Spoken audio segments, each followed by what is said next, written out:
श्री कृष्ण भगवान की जय।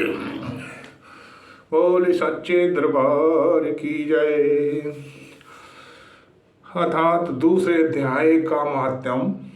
श्री नारायण जी बोले, हे लक्ष्मी, दक्षिण दिशा में एक पूर्ण नाम का नगर था। वहाँ एक देव सुशर्मा बड़ा दान पात्र रहता था। वह साधुओं की सेवा करता। जब साधुओं की सेवा करता था, जब संतों की सेवा करते करते बहुत दिन बीत गए, तब एक बाल नाम का ब्रह्मचारी आया। उसकी सेवा बहुत करी और विनय करी। हे संत जी, मुझे कृपा करके श्री नारायण जी को पाने का ज्ञान उपदेश करें, जिससे मेरे जीवन का कल्याण हो और मुक्त होवे। तब बाल ब्रह्मचारी ने कहा, मैं तुझे गीता जी के दूसरे अध्याय का पाठ सुनाता हूँ, उसके सुनने से तेरा कल्याण होगा। तब देव शर्मा ने कहा, श्री गीता जी के दूसरे अध्याय को सुनने से कोई आगे भी मुक्त हुआ है? तब बाल ने कहा, मैं तुझे एक प्रार्थना कथा सुनाता हूँ, श्रवण कर। एक आलिया वन में बकरियां चराया करता था। वहां मैं भी भजन किया करता था। एक दिन रात को आलिया बकरियां लेके घर को चला। मार्ग में एक सिंह बैठा था। एक बकरी सबसे आगे चली जाती, उसे देखकर शेर भाग गया। तब आलिया ने ये चर्या देखकर बड़ा चकित हुआ और मैं भी वहां आ खड़ा हुआ।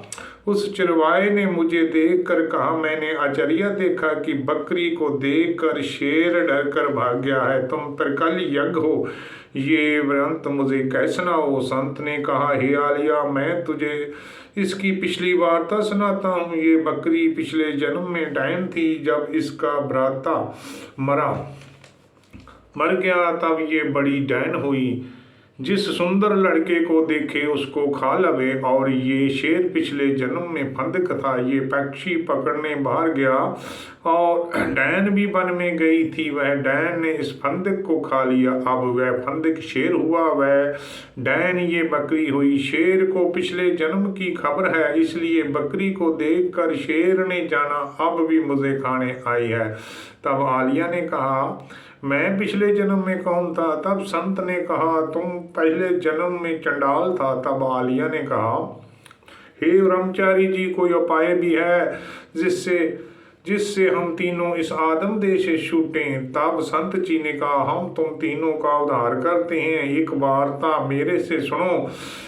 एक पर्वत की कंदरा में शिला थी, उस पर श्री गीता जी का दूसरा अध्याय लिखा हुआ था। मैंने उन अक्षरों को उस शिला पर देखा था। अब मैं तुम्हारे को मन, वचन और कर्म कर सुनाता हूँ, तुम श्रवण करो। संत जी ने गीता के अक्षरों को सुनाया। तब उसी समय तत्काल आकाश से विमान आए।